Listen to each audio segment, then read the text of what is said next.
I'm Michael Whedon. I'm the head of the High Street's advisory board for Save the High Street. And for the next 3/4 of an hour, I'm going to attempt to remain cool, calm and collected in this heat. And I predict with some confidence that I'm going to fail dismally, but I'll try.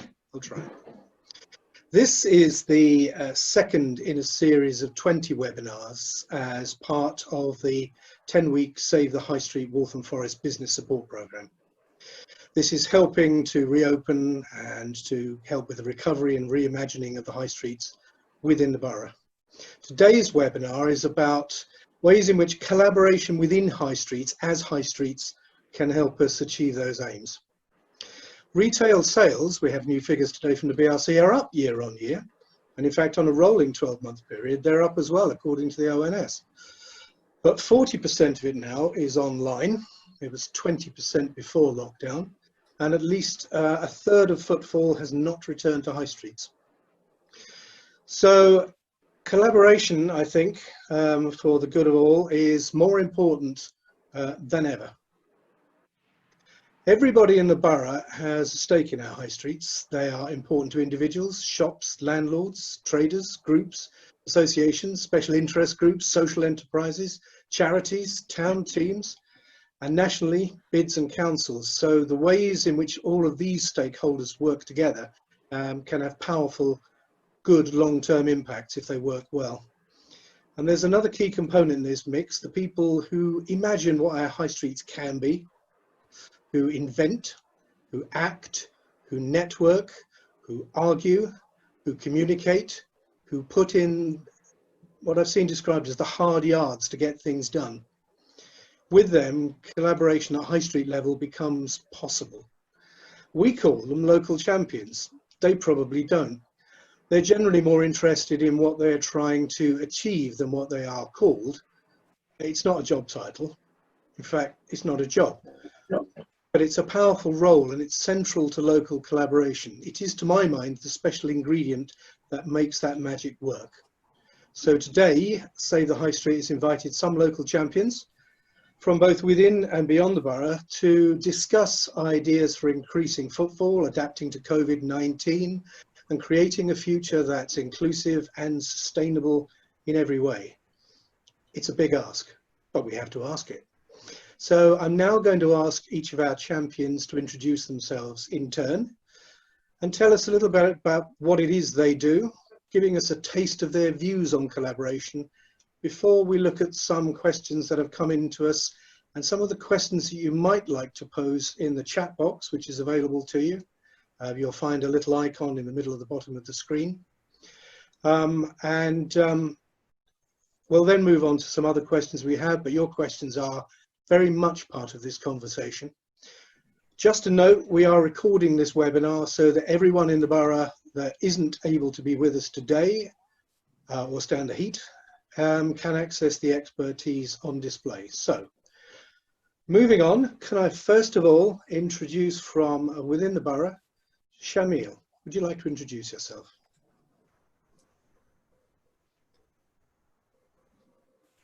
You're muted, Shamil. Apologies for that. Sorry, Michael. Sorry, my name's Shamil. I own Armstrong Audio on Blackwell's Lane.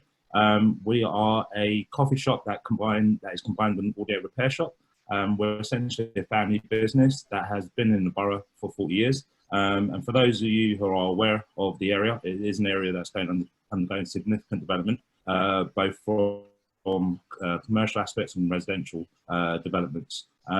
Me personally, I actually afford a lot of my time to collaborating with other local businesses, getting to know them. It is actually a key part of what I see my role as being. From my experience, collaboration is the best way of finding the most efficient solution that can be scalable and workable for many people. Generally, my attitude to collaboration is if we're all in it together, we'll all come out of it together.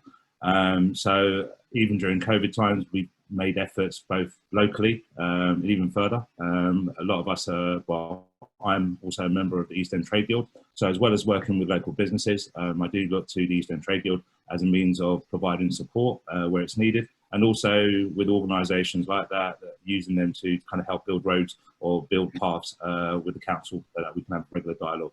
So again, my general attitude is it's best to be part of the conversation, and then that's how you achieve through collaboration. Thank you very much. Laura, you're winding us up with the wind effect you've got there with the fan. So could you introduce yourself next, please? Hello, yes, sorry for showing off with my fan. So yeah, I'm Laura Kerry. I'm a co-director of Artillery, and one of our core values is fostering collaborations, actually. We talk a lot about co-creation. So we coordinate events, cultural events, and we work quite a lot with high street businesses. Co-creation is about developing a program with the people that work and live and play in Waltham Forest, or the location we're working. And we devise a program absolutely together, and we try and kind of find things that fit, in this case for businesses, that really show off what the business is doing as well as what the creative person's doing, and it's really complementary. And so we were asked to, we're sort of best known for the E17 Art Trail, the local arts festival, and we were asked to do High Street Adventures in December, and I think that's a good example of bringing people together to collaborate and invite people to extend trading hours into the evening and see what, you know, additional audience and shoppers we can bring. Okay, thank you. Elizabeth, you're a little further away than most. Would you care to take the screen? The screen is yours. Hi, thank you, Michael. My name is Elizabeth Faulkner. I'm the bid manager at a town called Altrincham in Greater Manchester, 8 miles south of Manchester city centre. And I'm very proud of the journey that the town has been on over the last 10 years, particularly. Back in 2010, the town was named by the Red Top newspapers, and the town has been on the most phenomenal journey over the last decade to 2018 winning the Great British High Street Award for England, and earlier this year being named the best place to live in the country by the Times just before lockdown. And the key word throughout that whole journey of those 10 years has absolutely been collaboration, and none of the incredible achievements the town has enjoyed would have happened without collaboration. Right back at the very early stages, success was only going to be achieved in true partnership between the businesses, the community, and the council, without a shadow of a doubt. And really hard work. You know, we're experiencing now extremely challenging times, of course, on our high streets, and now more so than ever, collaboration is absolutely key. We are running at the moment many social media campaigns because we can't do the things we usually do to generate the footfall, and we are focusing on collaboration through all of our campaigns. Perfect, thank you. Adrienne, would you care to take the screen? Hi, my name is Adrienne. I'm based in Leytonstone. I run a off-license or grocery shop, as you like, with my husband. We specialize in craft beer and zero waste products. We only just started the transition to zero waste from February, and it's taking off. It's going really well. I'm also a business consultant at Our Pledge, also Leytonstone Enterprise, that helps other business do what we're doing, turning to ethical and equal practices. I'm a member of Transition Leytonstone, a volunteer at Transition Leytonstone that organized the community fridge, the community garden, a little eco library in the area, so a little group of volunteers. And I'm also part of the town team in Leytonstone that we're trying to get it together. So I would like to think that is a kind of collaboration, because we sell beers in our shop. I mean beans, because we sell beans in our shop. We get to know a lot of people because of the beans. So I would like to think that we collaborate with quite a few businesses. We've been here for 10 years now, so we do know a lot of people. I think there is two kinds of collaborations for us. The ones that you do directly on day-to-day basis. You do need your neighbors more than you think. I think COVID showed it really well, and the indirect collaborations that you have as well, people you never saw but you still collaborate with. Okay. Great, thank you very much. Can I bring in Jo Biddulph, please? Thank you. So I'm Jo Biddulph, Joanna Biddulph. I live in Chiswick in the London Borough of Hounslow in West London, and I've lived here for 37 years, since 1983. I'm currently a local councillor elected 2 years ago for Turnham Green ward in which I live. It has the longest part of our high street in it, Chiswick High Road, and it has half of the two largest side shopping streets, Devonshire Road and Turnham Green Terrace, which are really together make up what I call the beating heart of Chiswick. So I represent the beating heart of Chiswick and now have this very tough task of trying to help our high street survive. I have a long journey about how I get here, which I won't go into now, but very recently what I've launched after 2 years of very hard graft, listening and collaborating with our local traders, published what I've called the Chiswick Shops Task. Well, I've launched the Chiswick Shops Task Force, and I've launched our manifesto for the retail economy in Chiswick. And in terms of collaboration, we're really starting on our bigger collaboration journey. We've had a collaboration journey so far, working with traders, listening to residents, working out how people operate, because every town has a different way of working. And now collaboration means collaborating with the local council. I'm an opposition councillor, so that's an uphill task, and with our shops, and more importantly with our residents, because it's getting them to change their mindset pre-COVID and post-COVID. And I'm very alarmed to hear that now 40% of our shopping is done online, because that's a big worry for the high street, where face-to-face makes all the difference. Thank you. Which brings us to Penny. Hi, I'm Penny Rutherford. I freelance for Artillery, so I work very closely with Laura Kerry, and I was the project manager for the High Street Adventures programme or project that Laura has already mentioned, which happened over Christmas. It was a single evening. We had over 40 events and 20 businesses taking part. Artillery's work and reputation is really built on them having built trust with the artists and the creative community that they work with. And so the approach with the high streets was actually to try and have lots of conversations to try and build trust with the businesses in terms of talking about some of the challenges that they were facing. The high street that we have in Walthamstow doesn't have a very strong nighttime economy, and our challenge was to understand what the problems were in the turnaround time between the market shutting down and then people leaving the high street and not seeing it as a place to shop. I think I've also worked with Artillery a lot on their other projects on the E17 Arts Trail, and we've had really strong support from local businesses to help sponsor activities. And it's always been built on having conversations. So it was particularly challenging, the High Street project, because we didn't have too long to have those conversations. But already I've been chatting to some of those independent businesses about some of the challenges that they're currently facing, which are entirely new and really difficult. So I'm really hopeful that we'll be able to continue on some of those relationships that we started to build. Thank you very much. Now I see we have been joined by Gail Laser. Hello. Hello. Would you care to take a minute to introduce yourself, tell us who you are, what you do, and why you think collaboration is important? Straight in. Hello, Michael. Hello, everyone. Sorry I'm late. Yes, my name's Gail Laser. I'm Vice Chair of Chipping Barnet Town Team. I set up an organisation called Love Barnet, and I'm heavily involved in our local high street, which clearly, like all of yours, is struggling.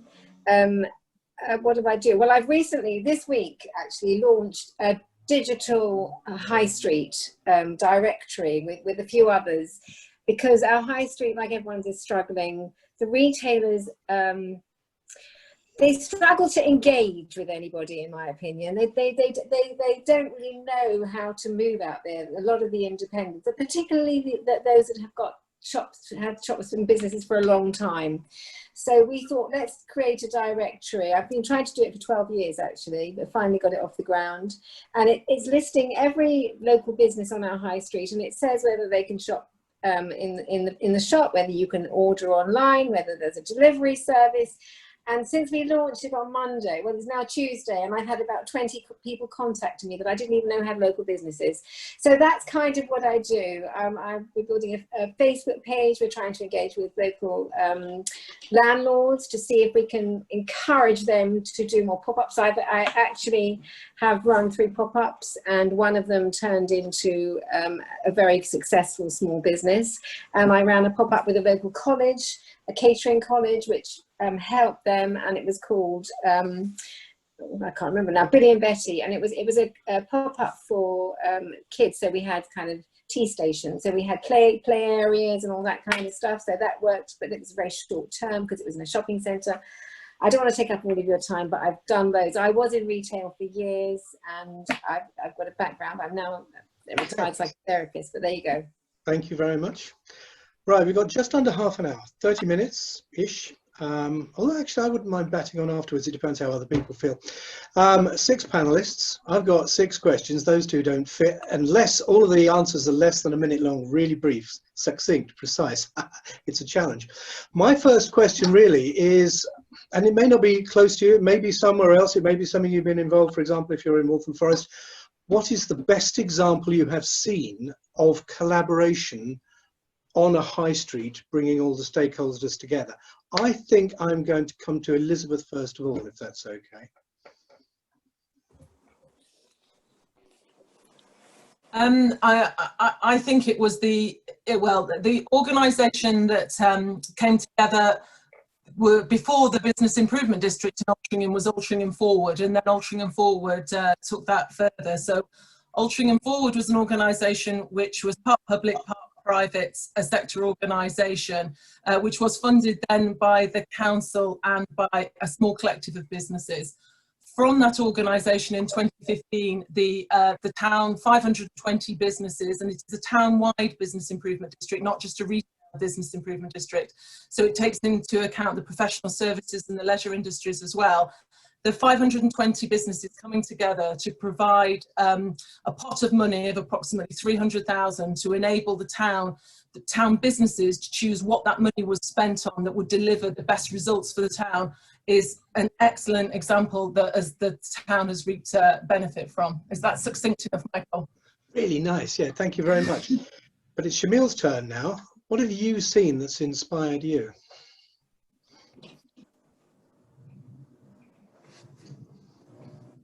Shamil? You cut out there, sorry about that, Michael. Right. The best collaborations I've seen, well, the one that actually inspired me, the one that's just on my mind, was many years ago actually. I'm a big fan of spaces that effectively mix 2 commercial offerings or 2 skill sets and actually come up with something that is actually quite unique. I think the first time I actually saw it was probably about 8 years ago. There was an amazing florist on Bermondsey. On the outside, but when we went inside, there was a section of it that was dedicated to a wine shop. They seemed like 2 random products, but they were 2 things that absolutely went together and actually gave the customer quite a unique experience. Even today, I've seen it done around Blackwell. My shop does it currently, combines coffee and audio. Where I've also seen it in the Yonder Climbing Centre, where you had one person who was an amazing climber and his co-founder is an amazing furniture maker. And bringing those 2 individual skills together has created such an amazing space. So I find that those types of collaboration that creates something brand new from 2 disparate things, quite exciting. Thank you. Joe Biddulph. So I come late to this story really. So my inspirations, I have 2 of them, is some business improvement districts have shown us what can be done and what's important. I think some of them get a bit lost in a bit of the detail and sink a bit into what can we do physically rather than how can we help independents. So I've tried to take the best of some of the bids that I've looked at, which I think are largely in towns where there's a high tourist population, so you can get a sense of a vibrant location. But the other one is a person who really made Broadway Market in East London work. I've seen that develop into something many years ago now, something incredible. And it just showed me how an individual with a bit of inspiration and a lot of time and a lot of hard work and a lot of enthusiasm can make things happen. So that, I think, is where I take my inspiration from. You really do need to have that passion. I hate that word, but that's what it has to be. What do you think, Penny? What's your best example? I'm not sure about best example. There's lots of examples. I think I'm going to pick something. We're going to go on about high street adventures, but there are lots of small stories that together make something really big. One of the things I found really exciting on the evening of our event is one of the independent retailers from another sort of high street area, actually from Wood Street, came to help one of the managers of a shop on the high street on the night of our event, and really provided mentoring and training, and has continued that relationship beyond that one night's event, so that that manager, who maybe was a little lacking in confidence in what she could do in her space, now is so much more confident, spends time with that other retailer, and they have conversations about how they can make their small bits of their own high street most effective, and they really care about the street on which they work. I think that was my example. Thank you. Adrienne, I know that you're inspired by this as well, just by your actions. What's really struck you? Right, so I think my inspirations come from Leytonstone community itself. We have moved quite a few towns in while we live in England, and I think Leytonstone is the place that we call home. But I think it was last year, I'm not going to mention the business because it's not my business, last year I think it was, one of the local cafes in Leytonstone had their lease coming to an end, and the landlords have put the price up in an unfair way, purely because they had another tenant willing to take the premises, and the cafe actually had to close for, I believe, a month, go to court with the landlords. But even within that month, Leytonstone just went mad. Community put a post on Leytonstone Live. That is the local Facebook. And there was local solicitors taking part in it. The consular wrote to the landlords. The residents wrote to the landlords. People went to the courts with these people. And the result was they were not allowed to put the rent up at the margin that they were trying to. The cafe is still running and will for a long time. And I think that shows the community power, and shows even for the very powerful landlords that if we stand together, that we can shape the place, the community, the high road, as long as we stand together. Thank you. Gail, can we bring you back in? Something must have made you go, wow, at some point. Which was the wowest? Wow, it's very difficult. I would say that we, a group of residents started something called the Medieval Festival. Nice view of your table, by the way. Sorry? Nice view of your table we're getting, by the way. I don't know where I am. Oh, how weird. Yes, that's it. Is that? No, it keeps popping off. No, it's gone back again. No, That's it. Sorry, you can excuse me. We have a medieval festival, and that was started by some local people, and that seemed to really kickstart a lot of local interest and local businesses. And because we live in where the War of the Roses was fought just up the road from here, and it seems to be a massive inspiration. I'm really inspired that the other people are coming together and starting to make a difference, because the landlords, the retailers, they're all beginning to get on board for that festival. It's just unfortunate that this year there isn't anything, but next year, onwards and upwards. Okay then, very briefly, Laura. Hello, thank you. Penny chose exactly my example, actually, but I would agree with her that it's the small incidents of exchange collectively that make something really special. And when you create some excitement that brings people together, and watch people's faces as they explore high streets. I've done this in Nunhead and Edmonton as well, and you can see people travelling between the shops and the smiles on their faces because there's unexpected things and they're discovering new places, and it gives them license to go into shops that wouldn't normally be somewhere they visit because it doesn't occur to them, or they don't know what's really on offer. So I think that that's what I really enjoy when you join everything up, and that's where there's an opportunity here. There's also really the December event that we did, it demonstrated just how much local residents are willing the high street to succeed. They really get it, and that was in December. They certainly get it now, and I think I'm really excited about this opportunity, really, because you know, people want to get behind the shops and local business. So. Okay, thank you very much. Now, I won't ask everyone all of these questions. We've got 18 minutes left. Scary stuff. You're all familiar with local champions, and I think I'll be surprised if anyone here didn't think that they were important. We find they're important absolutely everywhere. You know, these town centre collaborations don't work without those people whose faces you will see on the websites and the local newspapers if you have them and so forth. We're all familiar with them. What I want to ask is, what do you think are the attributes of a local champion? What do you think makes them tick? What drives them? Now, Adrienne is one, so I'm going to bring her straight back in again and ask you, what's the driver?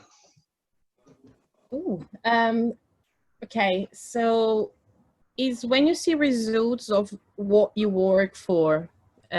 So when you dedicate yourself so many hours into a business, a work, and you get the exactly result you're looking for, that people come to you not only because they want to buy things for you, they come to you because they want to be at your premises and just say hello to you. And you worked for people's trust, you worked for people's engagement, you worked for socializing. I think if you're working just for the financial benefits, you're gonna make yourself very miserable, because that doesn't come every day.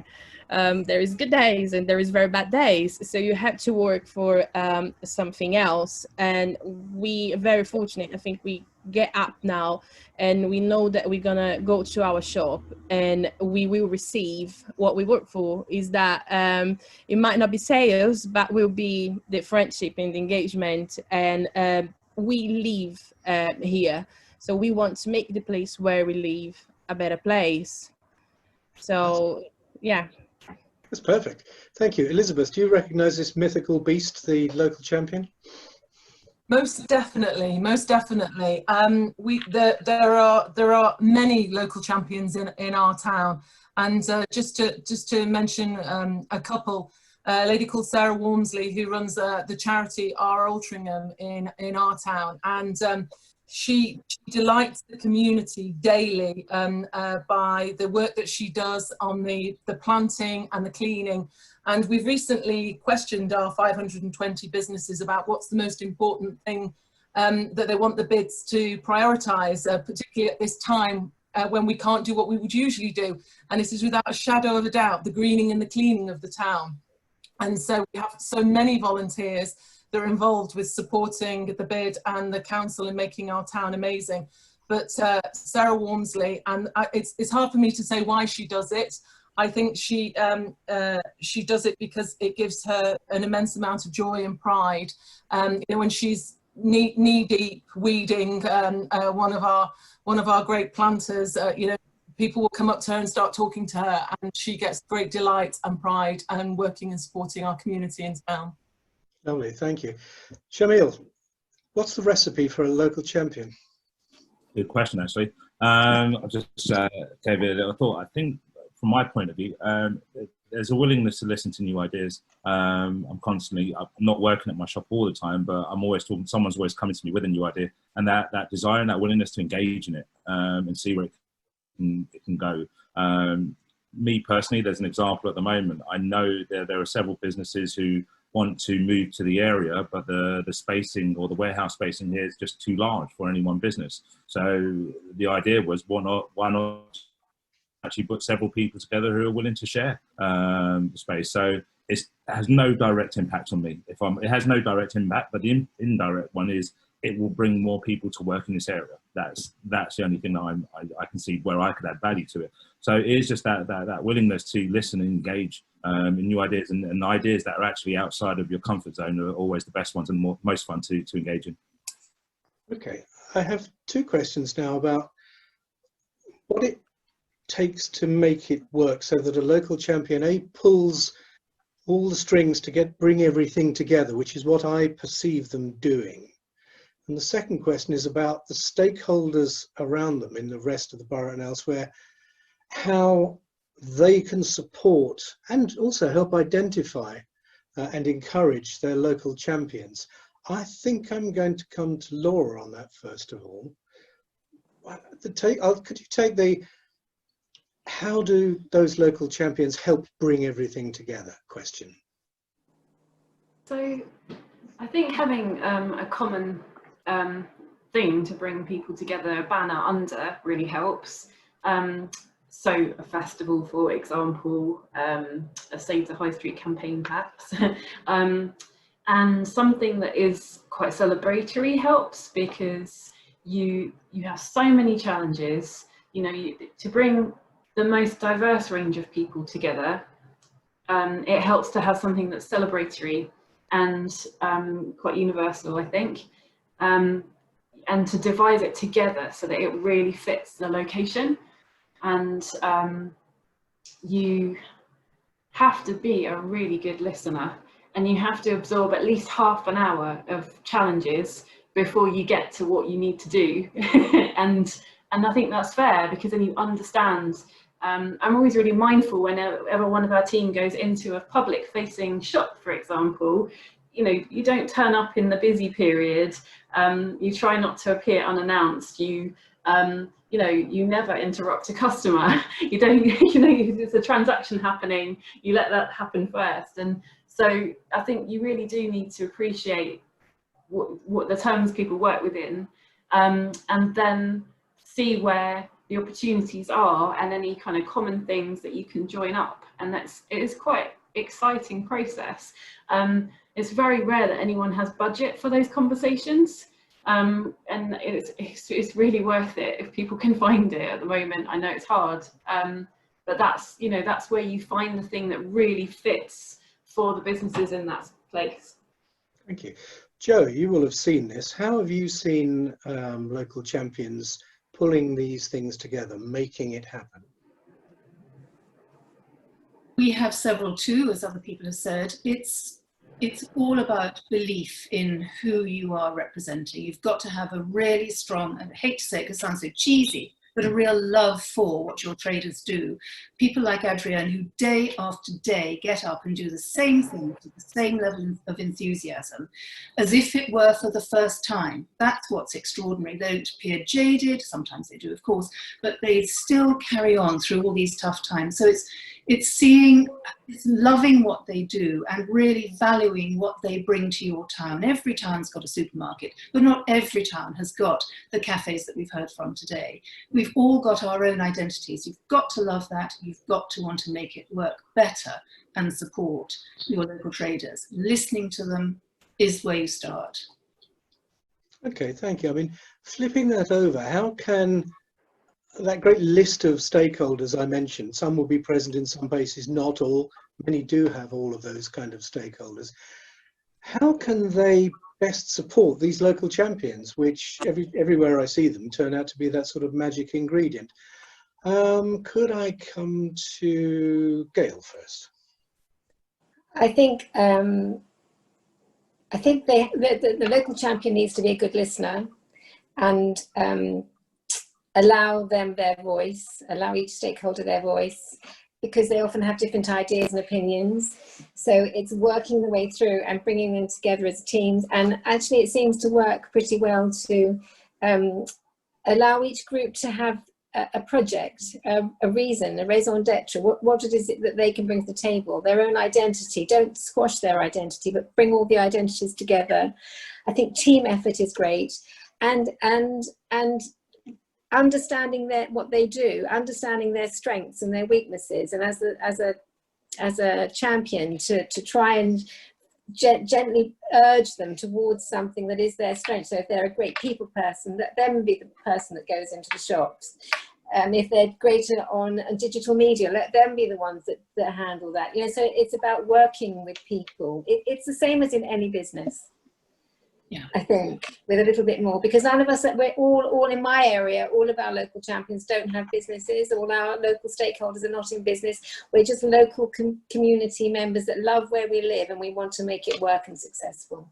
I mean, I see a lot of businesses who are the local champions, and the big struggle they seem to have is with time, if nothing else. But I think the comment we had about getting people's ear and getting people to listen to you is important.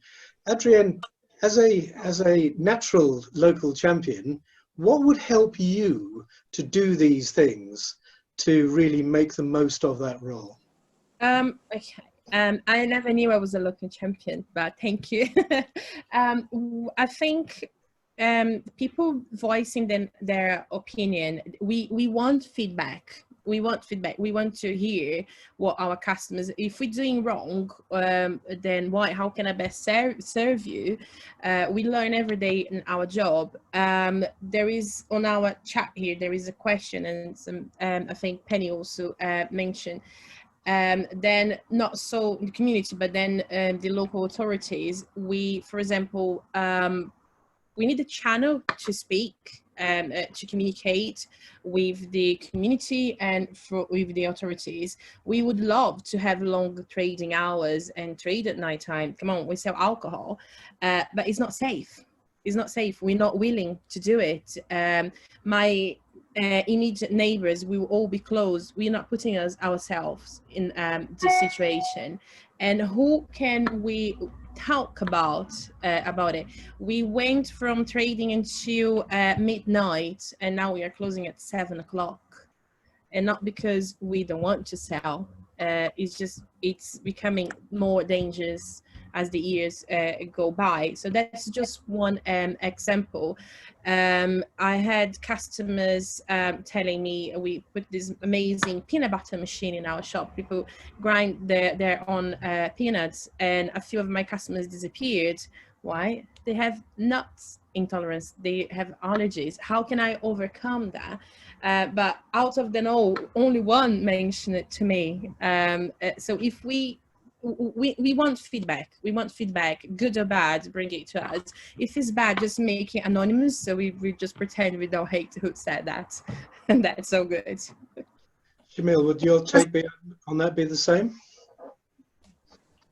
Is that to me? Yes. Sorry, yeah, my very similar to what Adrienne said. I think when it comes to, you know, I don't actually regard myself as a local champion, but what's been mentioned earlier kind of makes me think that potentially I do have some of those skill sets. But one of the most important things to enabling what we do is to have those dialogues, or enable those conversations. So I see listening to people as part of my job. I don't see it as an add-on. So I do commit the time in my working day to allow for it. Also joining organisations that make your voice a little bit louder is always something that I would advocate. So I'm now part of the East End Trade Guild. Through that, we've been able to have dialogue with the council. The council's time is as valuable as the business owner's time. So if they can hear many people's voices distilled, it's always going to help that messaging. So I think finding platforms where your voice could be louder than if it was on its own is always something that is very, very helpful for a local champion. I think that's exactly right. I think that's why when we talk about these stakeholders and those connections which are formed with local champions, that is one of the critical elements of this. You're absolutely right, Jamil. It's being able to engage, not just being on your own, as I was talking to a local retailer, you know, grumbling behind his counter, not that anyone here will grumble, but actually having other fora in which to talk to people, groups to talk to, whether it's, actually meeting, which we used to do in the way back before times, or online in events like this, to actually talk to people and have your voice heard, I think is one of the key elements of that. So, things like trade guilds, traders groups, chambers, things like that, they do offer those connections. And I think one of the things about local champions is they nominate themselves into that position. Laura, I'm sure you might agree that you can't just sort of say, right, you're going to be engaged with this. You have to kind of find the right people, don't you? I think it often comes about that some people in a community see a need, and they're not necessarily natural leaders. They just are very excited about the good things they see and feel, or gaps and resource that's required, and they do sort of appoint themselves, I suppose, and become knowledgeable about the area. And it is a challenge, because you do have to, being a champion means you do have to ask the difficult questions. And so it's not all enthusing with excitement about what's happening. A lot of it is sharing the difficult things that are happening. So I know when we're doing research and things, there are lots of worries about security and safety. And so our approach is, bringing families to the high street, so that it changed the vibe completely, and how hard it is to try and do that. And you have to really be sensitive, I would say. Okay, thank you. I mean, Elizabeth, could you just give us a minute on what you think about that? How other stakeholders can help support these kind of key people in the networks? Absolutely, and that is what I see as a key role for the bid. And if I'll give you an example. So the charity Our Altrincham, which is organises the voluntary litter picks and the voluntary greening planters. An example of that is they have to have an insurance for that group to come together.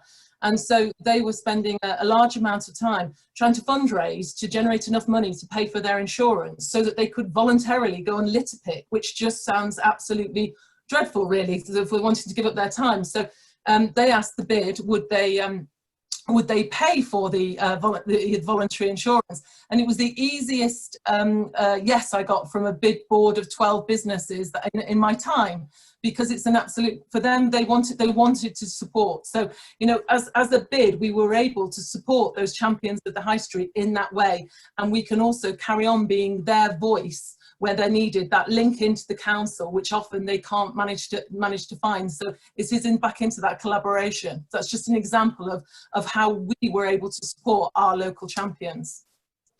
Thank you very much. And I think actually this webinar is part of that sort of conversation and collaboration. Apart from the people who are viewing it at the moment, it is, as I said earlier, recorded, and will be available to businesses throughout the borough.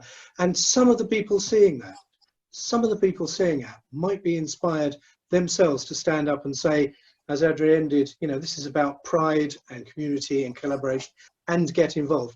I really hope so. The Save the High Street Waltham Forest campaign runs for the next 10 weeks.